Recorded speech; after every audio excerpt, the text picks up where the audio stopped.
Every night, no matter the weather, something walks down our street whistling softly.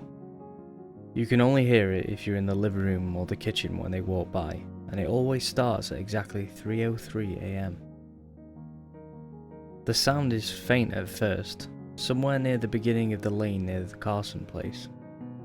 We're towards the middle of the street, so the whistling moves past us before fading away in the direction of the cul-de-sac. When I was younger, my sister and I would sneak into the kitchen some nights to listen.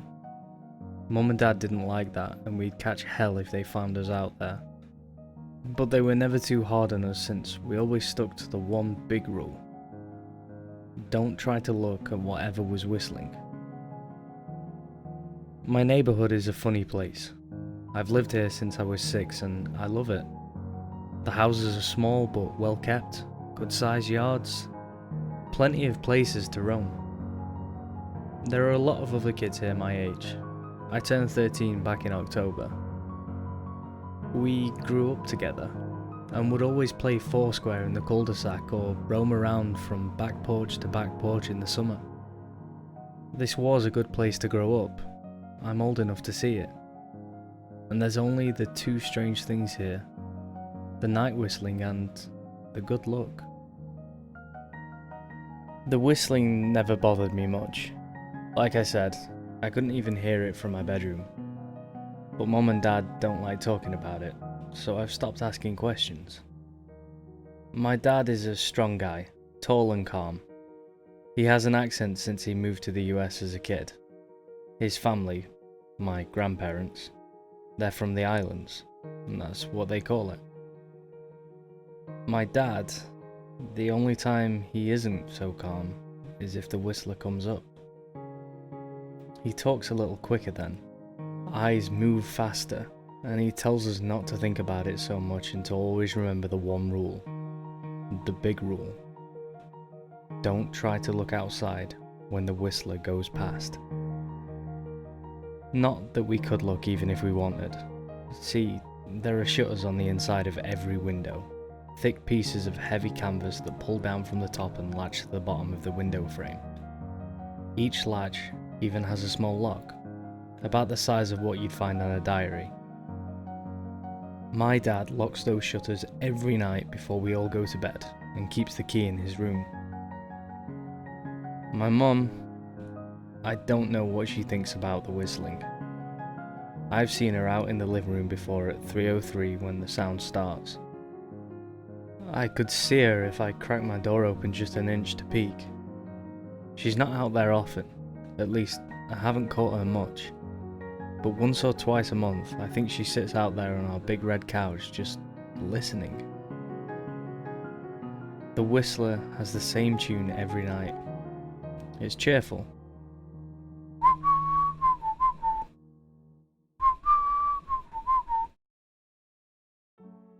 Remember how I said there are two odd things about where I live? Well, besides our night whistler, everyone in my neighbourhood is really lucky. It's hard to explain, and Dad doesn't like us talking about this part much either, but good things just seem to happen to people around here a lot. Usually it's small things, winning a radio contest or getting an unexpected promotion at work, or finding some arrowheads buried in the yard, you know, the authentic kind. The weather is pretty good and there's no crime, and everyone's gardens bloom extra bright in the fall. A million little blessings, I've heard my mum say about living here. But the main reason we stay here, why we moved here in the first place, is my sister, Nola. She was born very sick. Something with her lungs. We couldn't even bring her home when she was born, only visit her in the hospital. She was so small. I remember, small even compared to the other babies. A machine had to breathe for her. We moved into our house here to be closer to the hospital. As soon as we moved here, Nola started getting better. The doctors couldn't figure it out. They chalked it up to whatever they were doing, but we all could tell they were confused. But my parents knew. Even I knew. Nola getting better was just another of the million little blessings we got for living in our neighbourhood. So that's why we stayed, even after we found out that. For every small miracle that happens here every day, now and then, some bad things happen. But they only happen if you look for the Whistler. See, our neighbourhood has a welcoming committee. They show up with macaroni casserole, a gift basket and a manila folder whenever someone new moves in. They're very friendly. 4 people showed up when we moved in 7 years ago. The committee made small talk, gave me a Snickers bar and took turns holding Nola. It was her first week out of the hospital, so they were extra careful. Then the committee asked to speak to my parents in private, so I was sent to my room where I still managed to hear nearly every word. The welcoming committee told my parents about how nice the neighbourhood was. Really exceptionally. Hard to explain kind of nice.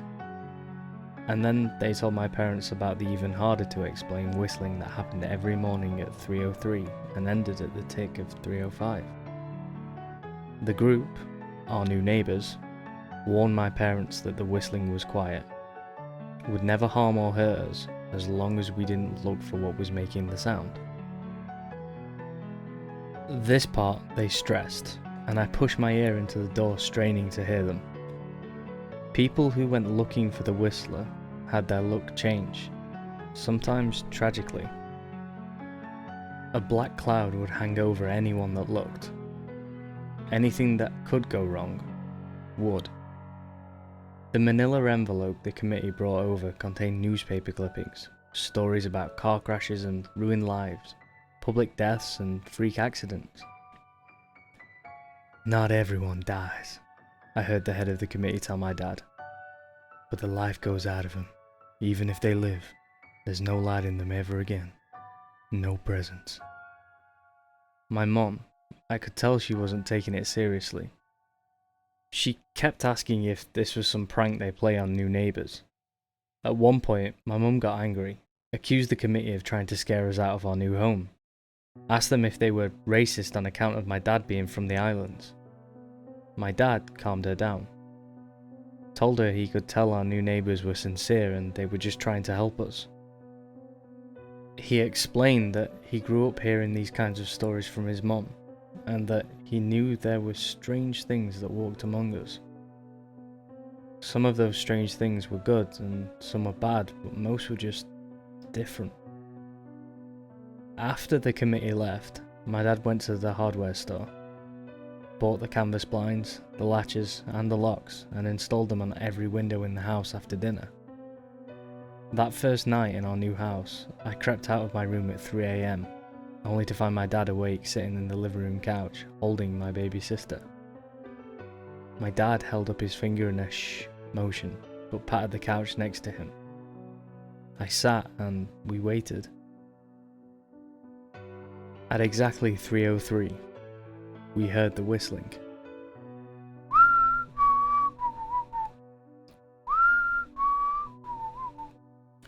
It came and it went, just like our neighbours said.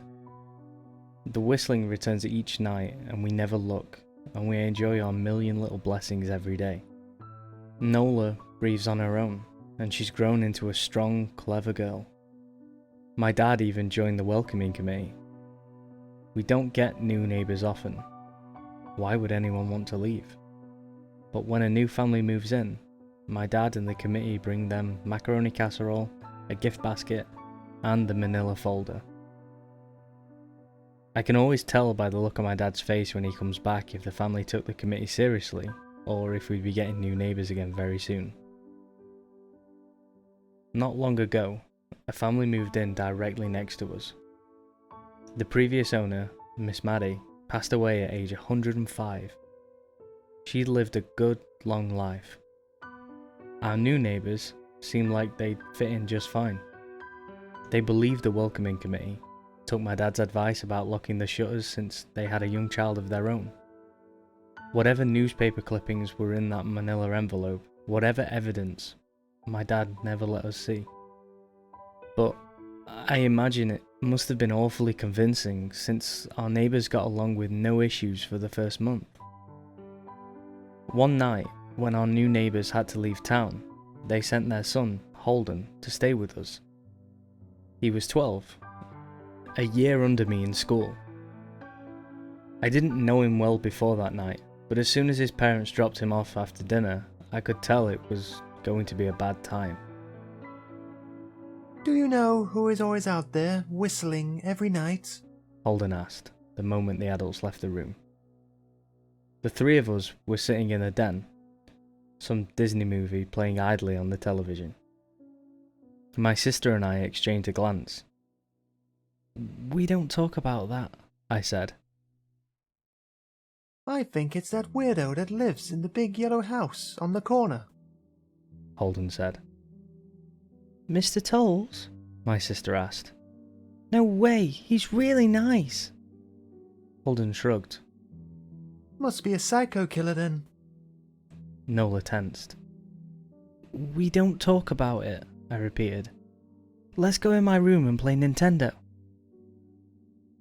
We spent the next few hours playing games, eating popcorn and then watching movies. A typical sleepover. But I could see Holden was getting antsy. After my parents had wished us a good night, locked the blinds and gone to bed, Holden stood up from his beanbag and walked over to where Nola and I were sitting on my bed. Have you ever even tried looking? He asked. It's nearly time. Like most sleepovers, we conveniently ignored any suggestion of a bedtime. I was shocked to see he was right. It was almost 3 a.m.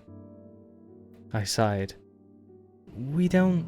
See, I can't. I can't even try to look because my dad locks the blinds every night and hides the key. He continued, ignoring me. "So does our dad," said Nola. No, he doesn't. "You saw him do it," I said, a little sharper than I meant to sound. Holden grinned. Your dad locks the blinds, yeah? But he doesn't hide the key. He keeps it right on his normal keychain. "So?" I asked, worried I already knew what he'd say next. Because I'd noticed that my dad didn't bother hiding the key anymore after all of these years. Because he knew we took it seriously. So, after your dad locked up, but before your parents went to bed, I went to the bathroom. And on my way, I may have peeked into their room, and I may have seen your dad's keychain on his nightstand, and I maybe went and borrowed the keys to the blinds.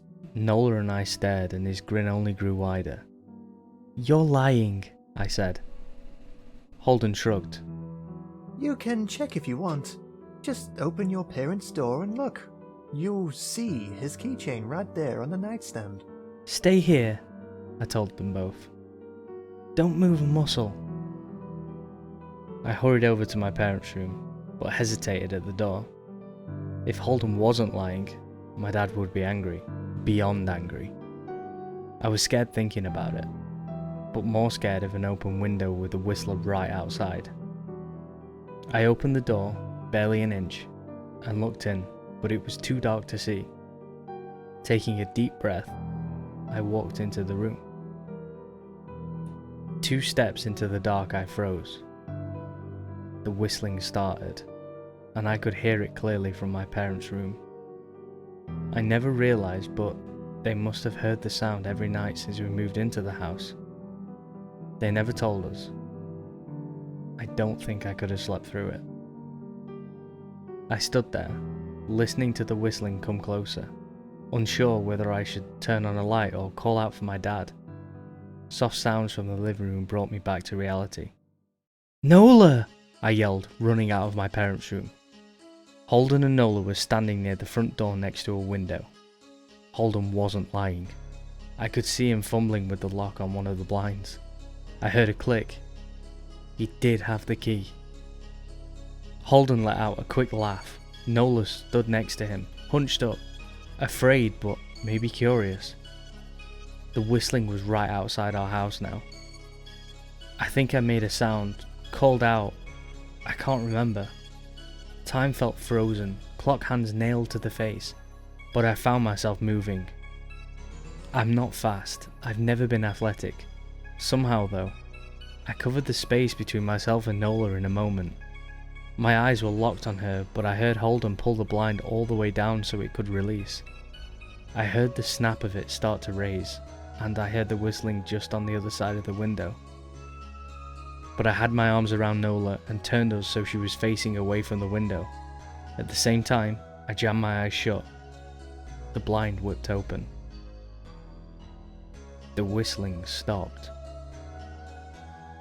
I felt Nola shaking in my arms. "Don't look, okay?" I told her.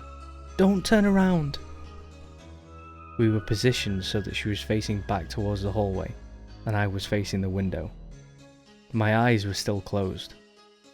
I felt her nod into my shoulder. I reached out with the arm not holding Nola and tried to touch Holden. My hand brushed against his arm. He was shaking worse than Nola. "Holden?" I asked. Silence.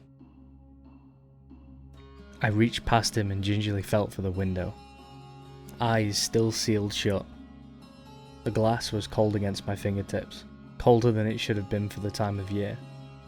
I moved my hand up the window searching for the string to the blind. The glass began to get warmer the further I reached, and there was a gentle hum feeding back into my fingertips. I tried to not think what might be on the other side of the window. Finally, I touched the string and yanked the blind shut. I opened my eyes. In the dim light leaking out from the kitchen, I could make out Holden, pale and small, staring at the now closed window. "Holden?" I asked again. He turned toward me and screamed. Everything became a flurry of motion. Lights sparked to life in the hall, then the living room. My parents' footsteps thudded across the hardwood floor. I didn't turn to look back at them. My eyes were glued to Holden. He was pale, had bit his lips so hard there was a thin red line of blood running down his chin. And he'd wet himself. "What happened?" my dad asked me from behind. I managed to swivel away from Holden and look back. He looked. I've never seen my dad scared before, but I saw it that night. In that moment, an old, ugly terror stitched on his face. A parent's fear. "Just Holden?" he mouthed to me. I nodded yes. My dad let out a breath. He looked so relieved I nearly expected him to cheer. But then, he turned to Holden, and my dad's face changed. I wondered if he felt bad for feeling good that Holden was the only one that looked. There was a knock at the door. We all froze. Holden whimpered. "Don't answer it," my mum said. She stood at the threshold of the hall. I'd always thought she was a skeptic and just humoured my dad about the windows and the whistler, but that night, we were all believers. I noticed that both of my parents held baseball bats they must have taken from their bedroom. The knock came again, a little louder this time. "Please don't open the door," Holden whispered. My dad walked over to him, hugged him close. "We won't," my dad promised, still holding his bat. "Nothing is coming in here tonight." Thud, thud, thud. This time, the knocking was loud enough to rattle the door. Holden screamed again, and Nola clutched her arms around my neck. My mum came over and knelt down next to us, wrapping my sister and me close. Thud, thud, thud. "Call the police," my mum whispered to my dad. The knocking instantly stopped. My dad looked over his shoulder at us. "Do you think..." He was cut off by frantic knocking that trailed off to a polite tap tap tap. "Police," something said from the other side of the door. The voice from outside sounded exactly like my mum, like a parrot repeating the words back to her. "Police! Call the police! Tap, tap, tap. Police!" My mum pulled us closer. "Police! Police! Police! Police!"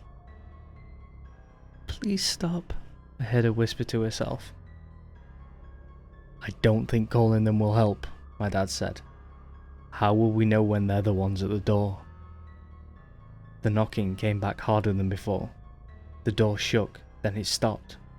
After a long moment, I heard the knocking again, but it was coming from our back door. We all turned together towards the back door, but the knocking immediately returned to the front door. Front to back, back to front, loud, then quiet, then loud again. Suddenly, the sound was coming from both doors at once. Big, heavy blows like a sledgehammer. Then something started rapping against all the windows in the house, then all the walls. It was like we were living inside a drum with a dozen people trying to play at once. Or we were a turtle and something was attempting to claw us out of our shell. "Stop!" Holden yelled. The knocking died. "I won't tell." Holden said, staring at the door. "I promise I won't tell anyone what I saw. Just, please, go away." We waited for nearly a minute. Then we heard it. A soft tap, tap, tap, coming from the window Holden had looked through earlier. Holden started to cry, sobbing like a prisoner, watching gallows being built outside of their cell. My dad held him, brushed his hair but never lied to him, never told him things would be okay. The tapping at the window went on for the rest of the night. We huddled together in the living room for I don't know how long. Eventually, my mum tried to take us kids into my room while my dad stayed to watch the door. But the second we moved into my bedroom, the knocking came back, so loud it was impossible to ignore. I was afraid the door couldn't take it. We went back to the living room and the knocking stopped. Only the tap tap tap on the window remained. None of us slept that night. The tapping stopped around 7 AM. That's about the time the sun comes up here.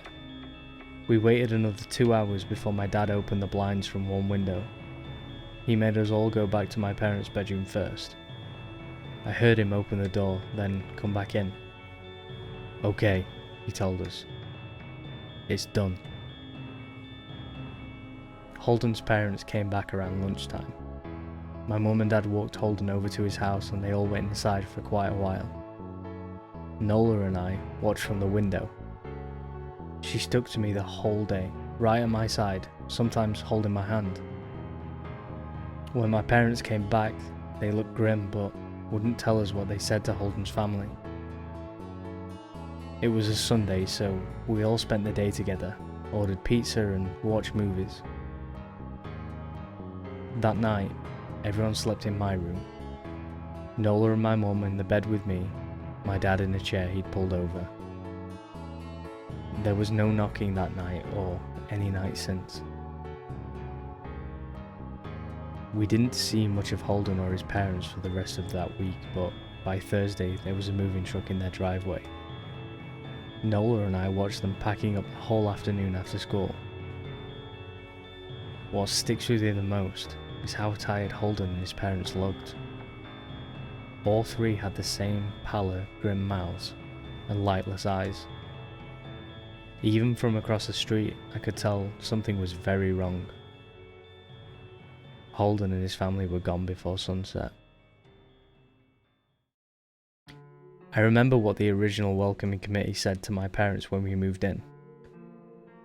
Not everyone who looks at the Whistler dies, but even those that live have the light go out of them, and the rest of their lives are full of misfortune. A million little tragedies.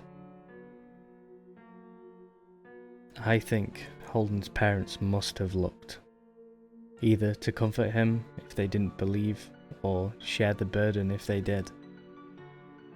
I watch Nola some days, happy and young and alive, and I wonder if I'd been slower, if she'd looked out of the window that night, would I have looked too? To comfort her? To share that burden? I'm glad I don't have to find out.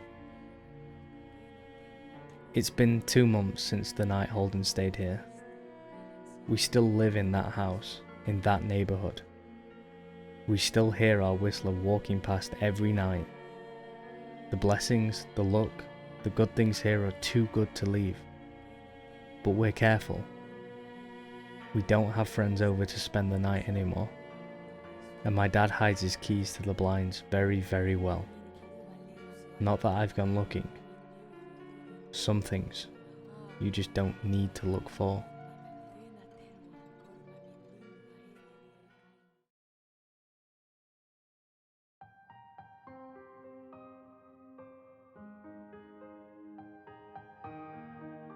Hey guys, and thank you for listening to the latest in my CreepyPasta series. Now, links to the story, the music and the image will be in the description down below.